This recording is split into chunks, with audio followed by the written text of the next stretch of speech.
Welcome, Logic students. I hope that you're having a great week despite the plague. Here's a video on conjunctive syllogisms. Let's begin in prayer.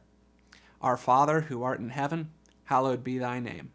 Thy kingdom come, thy will be done, on earth as it is in heaven. Give us this day our daily bread, and forgive us our trespasses, as we forgive those who trespass against us. And lead us not into temptation, but deliver us from evil. For thine is the kingdom, and the power, and the glory, forever and ever. Amen. In previous weeks, we have studied connectives that join multiple propositions together into a new proposition that has a truth value of its own. For example, we have already studied conditionals, such as if A, then B. So A and B are going together with the connective if, then. We've also studied disjunctions, which use the word or. So A or B. A and B are being joined together with the word or. This week, we are studying conjunctions, which means the word and. So a statement of the form A and B, where A and B are being joined together by that word and. Now, of the connectives that we've studied, I think and is the easiest. And you can think about the way that it works, as we did with the other examples, by trying to think about what it would mean for me to be lying to you, or to say something untrue with those words. So imagine that I told you that I was a logic teacher and I was a Latin teacher. Now, since you know that the component parts are both true, so you know that I am a logic teacher, that's true, and you know that I'm a Latin teacher, you know that that's true. When we put them together and I say I'm a logic teacher and I'm a Latin teacher, we know that the resulting sentence as a whole is also true. But consider if one of those component parts was false, or whether they were both false.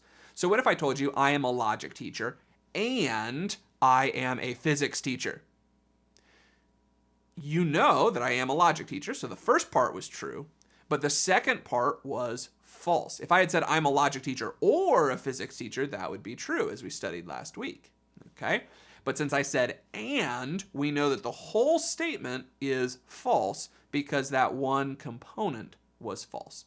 And it doesn't matter what order they come in. If I said I am an economics teacher and a logic teacher, you would know that that is false. And if I said two false things joined by and, that whole thing is also false. So if I said I'm an economics teacher and I'm a physics teacher, that whole thing is, of course, false.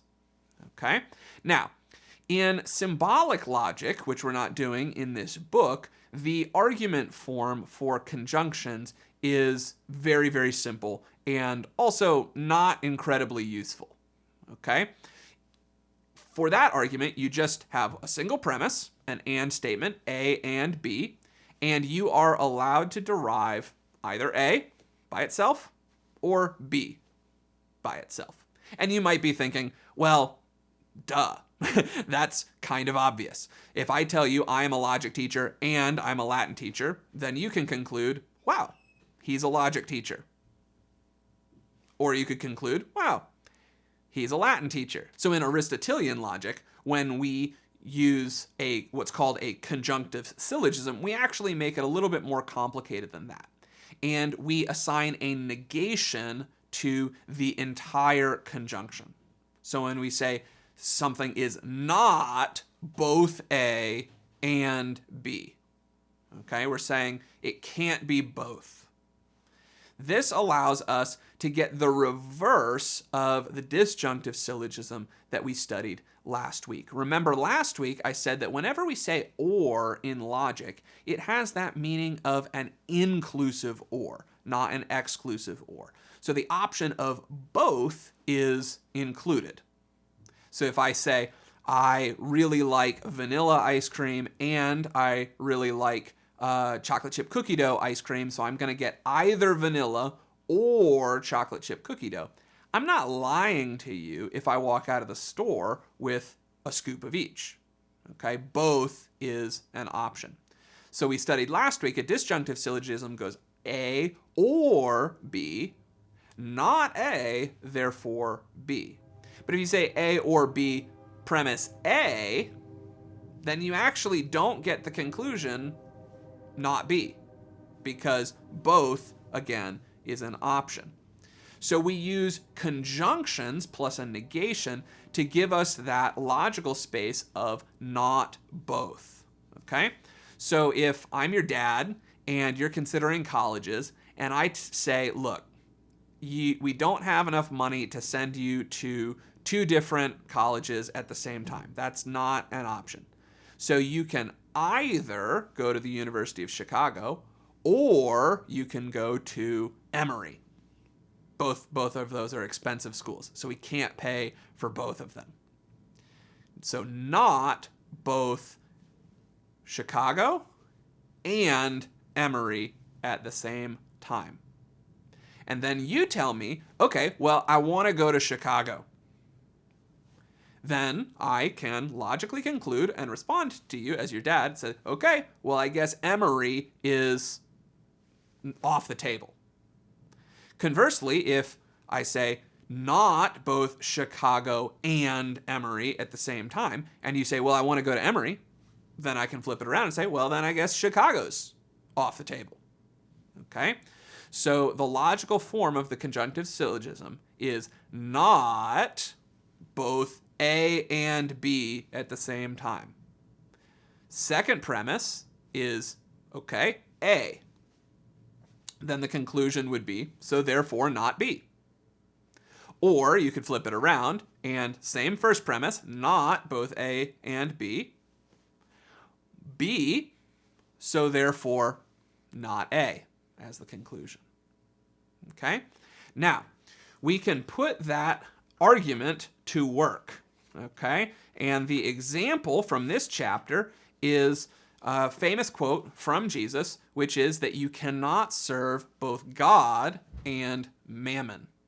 Mammon, of course, was a deity representative of the pursuit of wealth and material goods. And Jesus is saying, look, you've got to make your choice. It's either one or the other, but not both. You cannot serve both God and mammon. So let's say that I want to serve God. Therefore, the conclusion would be, don't serve mammon. If we flip it around and I say, not both God and mammon, somebody is serving mammon, what can we conclude? We can conclude, therefore, they are not serving God. Okay? Very simple logic. But the conclusion there is not completely drawn out in the text. And what do we call an example of an argument with an implicit part? Remember, we studied this in a former chapter. We call that an enthymeme. An enthymeme is an argument that has one of its components, either a premise or the conclusion, missing. And this is a perfect example of that. All right, students, hope that was pretty clear and you were able to put those ideas together. If you need any help on any of the homework or any of the concepts in these chapters are confusing to you, please email me right away. I am completely available to help you, and I would be glad to help you. Send that next chapter in, and we will get you feedback right away. See you next week.